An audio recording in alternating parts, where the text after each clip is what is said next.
Who's your emergency contact? Who should we notify in the case of death? Welcome to the USP, where I've spent the last 2+ decades of my life. You know, I've done most of my time on the West Coast, and the farthest east I've been to was Lewisburg, but Lewisburg was a SMOOTH program. I think SMOOTH stands for Special Monitoring Unit. You know, you basically just locked down in your cell, so it wasn't really like a yard. You know, you're in your cell with a cellie. They pull you out for an hour, 3 to 4 times a week for rec. Every time you leave the room, you're handcuffed. And you're handcuffed behind your back or your belly, chained and shackled. They take you out to the rec. They throw you in there with somebody from another cell. So when I first got there, the most they had in the cage was 6 people. Then it reduced down to 4. And then eventually, after I left, Lewisburg got shut down because of all the craziness. So I don't really consider that as a yard because I didn't really interact with anybody over there. So the furthest east I've been to is probably Beaumont, bloody Beaumont. Outside of Lewisburg, I was in Beaumont, and then right now I just left Florence, Colorado. Well, everywhere you go, you always get people that are not from that region.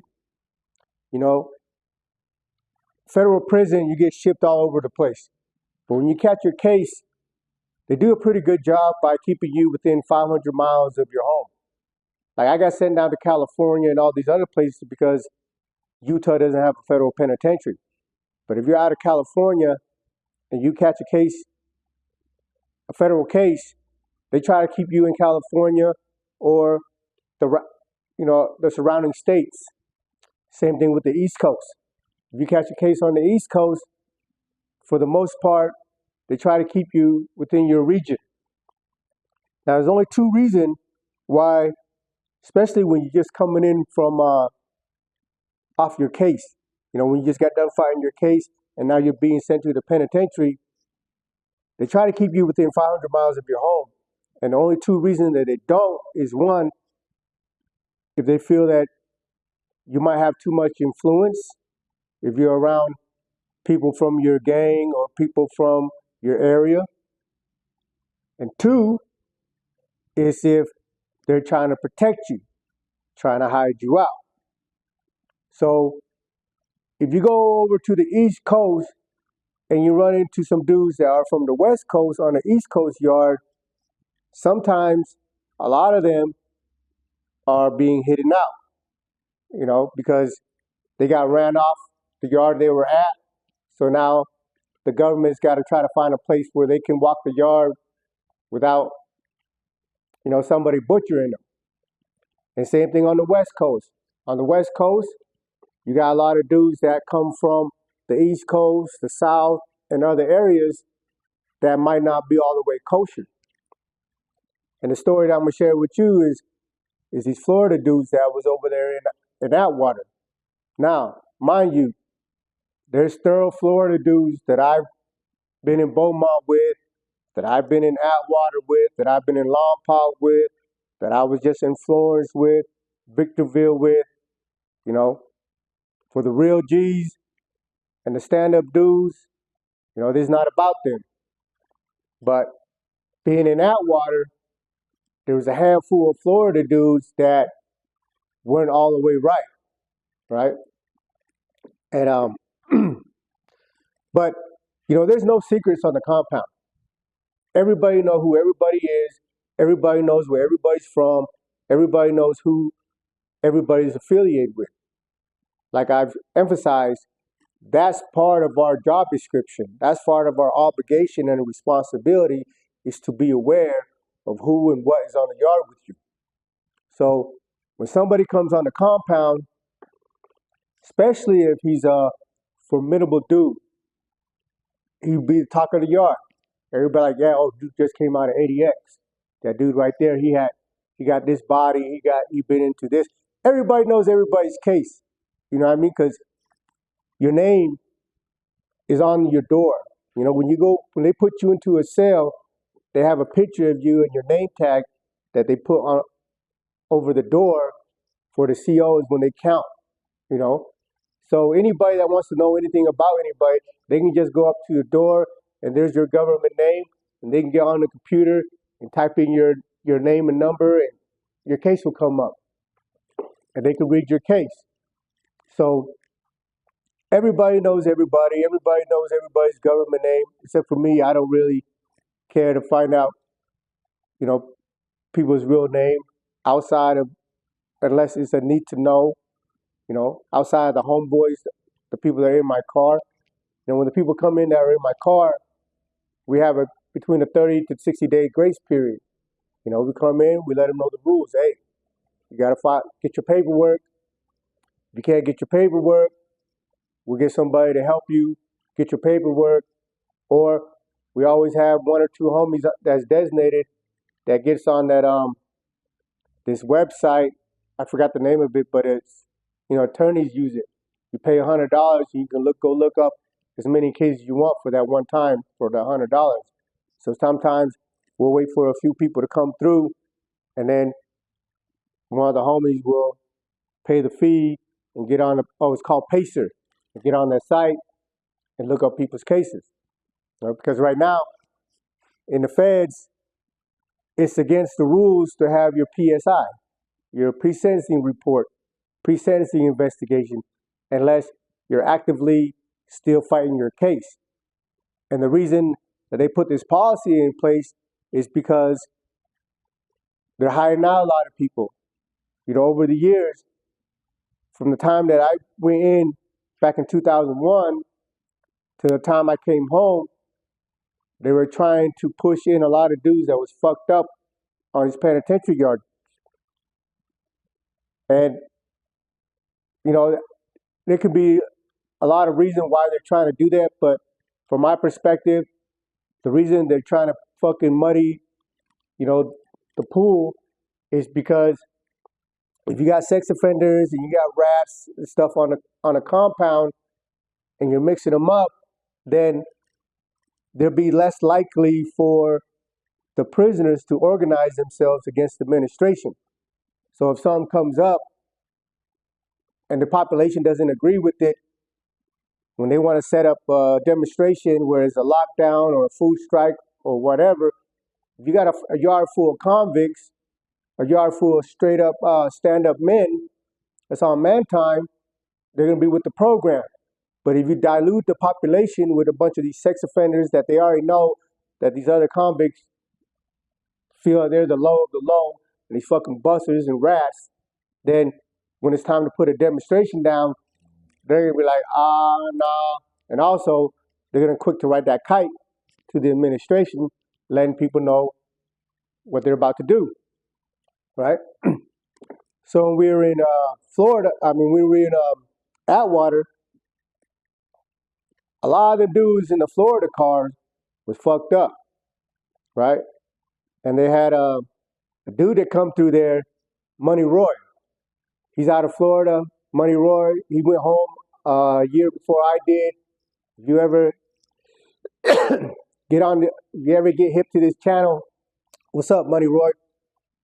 So Money Roy was there, and he was there for not even a month or so, right?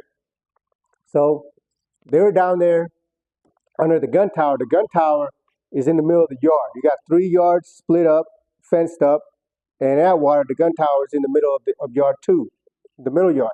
So I'm always on the yard in Atwater. You know, I run my poker game, and every now and then I go and play handball, basketball, get my rec in. That's how I stayed in shape, was just being active. Every once in a while, I do some push-ups and pull-ups and stuff like that. But mostly I just play sports to be active, to keep my body loose, you know. So we're out there on the yard, and a fight breaks out under the gun tower. And it's Money Roy. Money Roy and this dude named Turk, or Kurt from Florida. and they're getting it in over there. I can't see exactly what's going on or whatever, but everybody is looking. There's two dudes under the gun tower fighting. Then the deuces go off. You hear the gunshot go off, and the deuces go off, and the COs are running over there. So while they're running over there, they contain the situation, and as they're escorting Money Roy out off the yard, Money Roy's yelling back, "Yeah, y'all a bunch of rat motherfuckers," putting everybody from the Florida car on blast. As he's walking, as they're walking him to the lieutenant's office, Money Roy's yelling out all these dudes' names that are hot, right? And we're at the table like, damn, he putting them on blast right there, right? So, but the politics in the penitentiary is everybody deals with their own politics within their own car. So if you have a bunch of dudes that are from the same area and they're all fucked up, well, they're just going to give each other passes and hide each other out. It takes somebody to come in that ain't fucked up to push the line. But sometimes, there's been incidents where these dudes are outnumbered. The good dudes are outnumbered by these fucked up dudes. Because when I was in Florence, they had the South car. And I think the Florida, Memphis, part of Texas, or whatever, there was a coalition for the South car. And one thing I got to give it to the Louisiana dudes, they don't ride the South car. The Louisiana dudes, the New Orleans dudes, when they come through, they're like, nah, I'm on Louisiana time. I'm on New Orleans time, round. You know what I mean? They're separating themselves from the South car because they know that there's a lot of dudes that are from the South car that are fucked up and their homies are letting them walk for one reason or another. So all the homies that I've been through, that I've met throughout the years from New Orleans, from Louisiana, when they come through the yard, if I'm there first and they come to the yard, and I'd be like, yeah, homie. I said, what are you guys riding? You guys got that coalition with the South car? Like, fuck no. We ain't fucking with any fucking rats. You know what I mean? And like, nah, we're on Louisiana time. We're on New Orleans time. Or Narlands time, or whatever, however they say it, right? So, because they know it's almost common knowledge, right? When it comes to some of these cars that operate when they're out of their region. Because if you're going back to the South or on the East Coast, there's a lot of thorough dudes, a lot of stand-up dudes that aren't going to allow these fucking rats to walk. They're not going to allow these sex offenders to walk. So they run them off the yard, and these dudes get shipped off to the other side of the country. Vice versa. Most of the dudes that are from the West Coast that are doing time on the West Coast are stand-up dudes, and the ones that are foul, they get butchered, and the administration ship them off to the other side of the country where they can hide out, right? So I'm not saying like one car or another car is better than any other car, because each and every one of them's got thorough dudes, and each and every one got some fucked up dudes. But on the yard that I've been on, it's mostly the South car because they're outside of their region that are hiding out, protecting each other. When I was in Memphis, the South had like 4 or 5 tables, right? But they had one table or 2 tables where only people that produce their paperwork can sit on that table. But then there was the other 3 tables that it was just for anybody.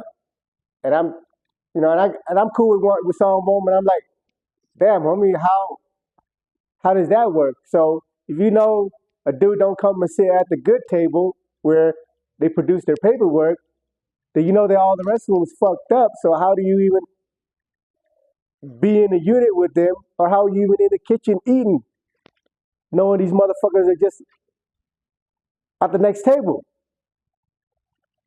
And the homie, he really didn't have an answer for me. He's just like, man, because he just came from Pollock, and during that time, around 2017, 2018, till right now, Pollock was cracking. Dudes were Pollock became the new Bloody Beaumont. So everybody that was coming from Pollock that got into some got shipped out. All of them were active and all of them been in some shit. So when they come to Florence, they're like, man, you know, they say we're outnumbered over here. And for me, I want to understand, but I don't understand, right? Because my mind doesn't work in that aspect as opposed to, oh, I'm outnumbered, so I might as well just stay in my corner and not ruffle any feathers. Because I've shared with you when I got to Florence. When I got to Florence, leaving Lewisburg, we had 9 homies on the yard, but half of them was fucked up. And I don't know anything. I just been slammed down for 2 years, and now I'm getting a chance to go back to a compound after leaving Lewisburg. But when my people find out that I'm, because we keep in contact with each other, and they hit up my wife, and my wife told him, yeah, he's gonna leave Lewisburg in March or April, and he's going to Florence. So when they found out that I was going to Florence, they were shooting paperwork to me to let me know that some of these dudes that are walking the yard was fucked up. And when I got there, I had a couple good homies that was there, and I'm like, man, what the fuck's going on? Why am I getting this kite? You guys been here a year with these dudes. And then they started pointing fingers at each other, talking about, oh, he said he checked his paperwork. I said, who? They started pointing at a couple of these dudes that were responsible for checking the paperwork and clearing it. But I'm like, but that's not how it works, homie. It's not just one dude that's checking somebody's paperwork and clearing it. It's one dude that's checking the paperwork and letting everybody else see it. But the problem was that, there's a lot of people that rather have the numbers than stand on their own. So these dudes that was over there, they was like, man, there's only 9 of us over here, and they wanted to keep the numbers, and they didn't really push the line, right? But for me, I'd rather be with one solid dude or by myself than a bunch of fucking busters. Because when shit pop off, you already know these dudes are busters, so you can't really rely on them to stand with you in whatever funk you get into anyway. So all they're gonna be is in the way. And if not, they're gonna be telling on you if you happen to have to go put in some work, right? So when I got to Florence, the dudes that were fucked up outnumbered the dudes that was there. But me being me, I gotta push that line. And these dudes smelled it, so they busted a move and tried to jump me in the kitchen. But by everybody else's account, not mine, I ended up whooping them in the kitchen. 2 of them, a Tongan dude and a Tongan dude from Frisco, and a Laos dude from Kansas City tried to jump on me in the kitchen, right? So I'm just saying, I share that story to emphasize that, these dudes that are in these fucked up cars or have these cars that got fucked up dudes in their car, they want to give me the excuse that, oh, there's more of them than me, they outnumber us, and so therefore, I'm just gonna hang out, right? For me, it's one thing that if I don't know, but if I know you're a sex offender, and if I know you're a rat, and if you're in my car where I have access to the politics to deal with you, you're not gonna be standing and sitting around me. There's never been a yard that I've been to that once I found out a dude was fucked up, that he stayed on that yard. Never, you know? And I think, through the course of my time, the way I've carried myself and the willingness to deal with these things had afforded me the respect and love from all the people that I've built relationship with. So going back to Atwater with the Florida dudes. So when Money Roy gets taken to the shoe, he's hollering back that all these dudes are a bunch of fucking rats, right? So the whole compound knows they're a bunch of rats. But like I said, the politics split up between, races, and then the races gets into, let me just correct that. It's just with the blacks. The black politics, if a race riot jumps off, all the blacks are going to get involved. But the blacks break down into DC, California, Crips, Bloods, GDs, Vice Lords, Midwest, South, Florida, whatever, Texas, and all their region, and they allow each of them to politic their own politics. So even if like the Crips and the Blood know that these other black dudes are fucked up, but they're from Florida, they're not going to push up on them because that's their politics. Now with the whites, the whites break down into the gangs, the skinheads, the separatists, the independents, and they break down into different regions, Texas, Oregon, all that stuff too. But if there's a rat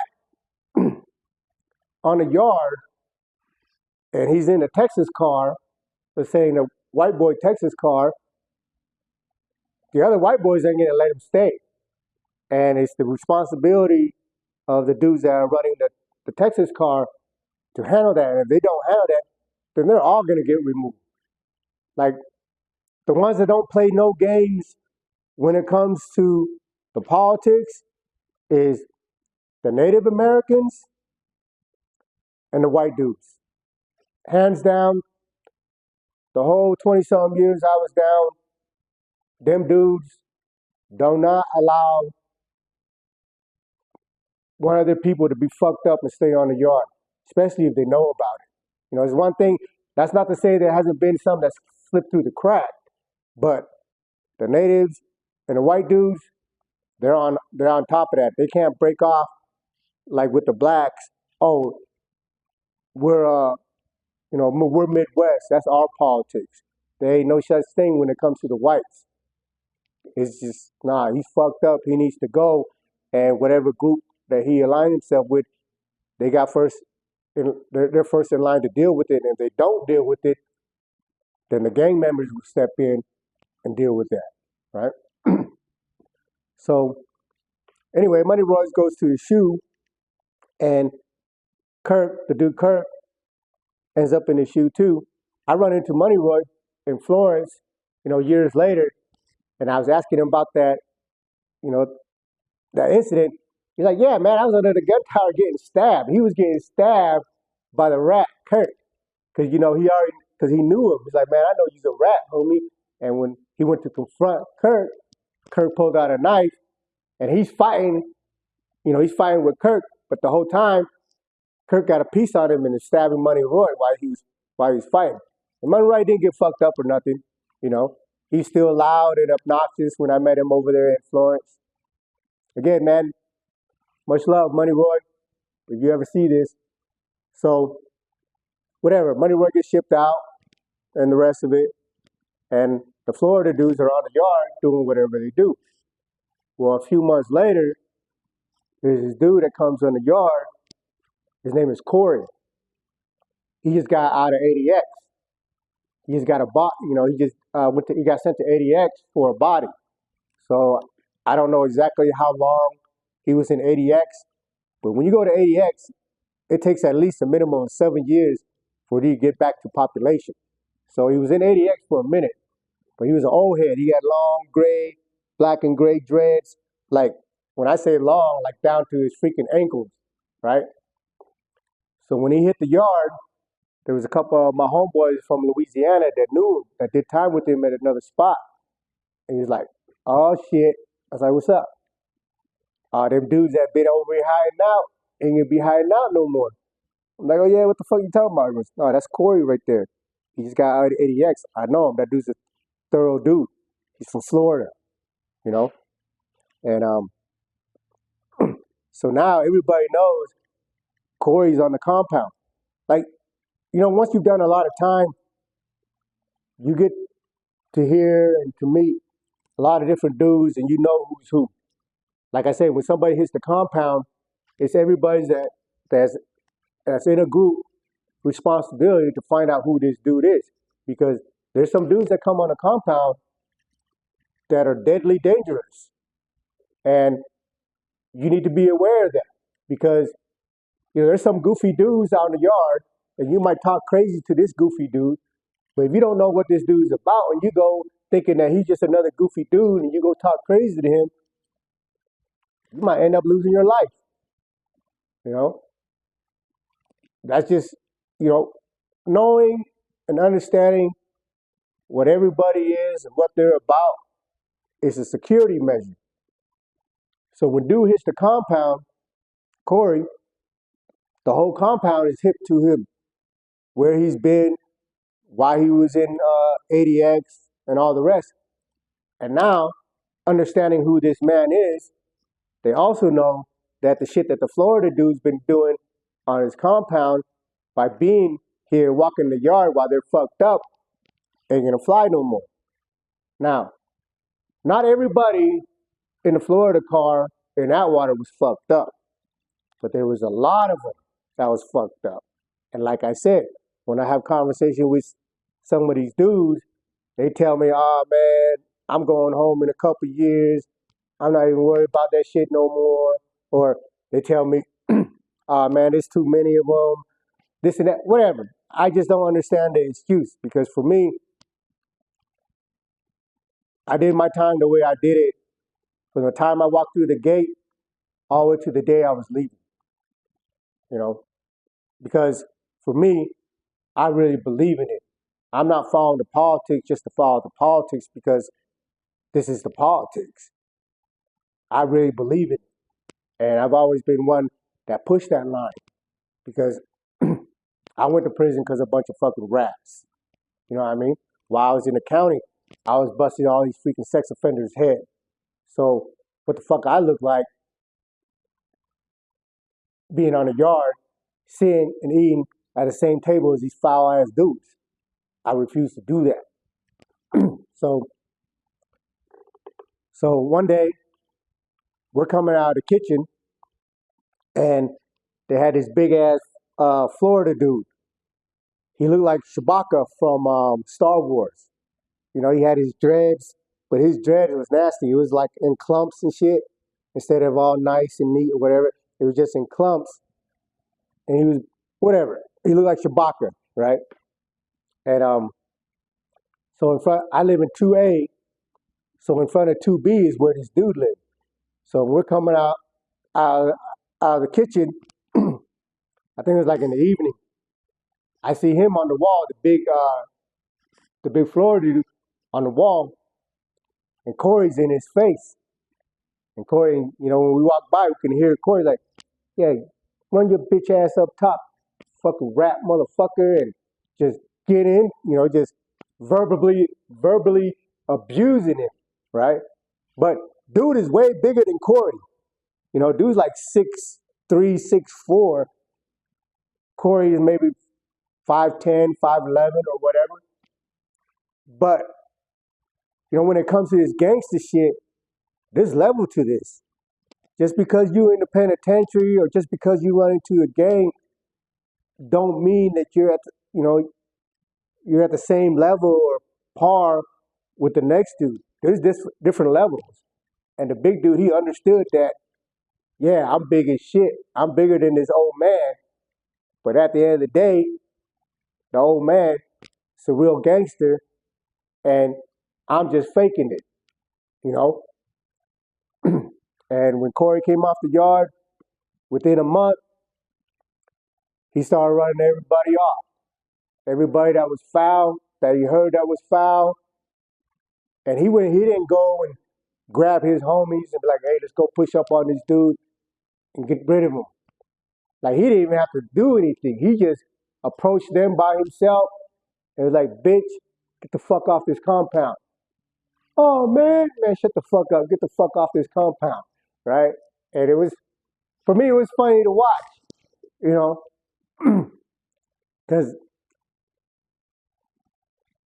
as many penitentiaries as there are across the United States, that world is very small, especially if you're doing a lot of time. I did over 20 years. So through the course of my time, every yard I went to, I was in 6 different prisons. But every yard that I got shipped off to, I ran into somebody that I was on another yard with. You know, when I got to Florence, I ran into people that I was in Lompoc with. I ran into people that I was in Atwater with. I ran into people that I was in Beaumont with, that I was in Victorville with, and some of the dudes that I was just in Lewisburg with. There's no secrets. You know, the old saying, you can run, but you can't hide, it's a true statement. You can keep getting shifted around and keep ducking, but eventually somebody's going to catch up to you, and everybody knows everybody's business. They know why you left the other compound, and if your ass is foul, sooner or later, you're going to run into the right dude, and they're going to deal with you. Because even though they're trying to pollute the system right now by trying to insert all these fucking busters and these rats and sex offenders and all the rest of it, there's still enough thorough dudes in there that ain't going for that shit. And that's why the level of violence in the penitentiary is what it is. Because a lot of them is from the administration trying to slip one of these foul dudes onto the compound, and then their homies not going for it and end up butchering them. You know? Like I said, man, you can run, but you can't hide. Welcome to the USP.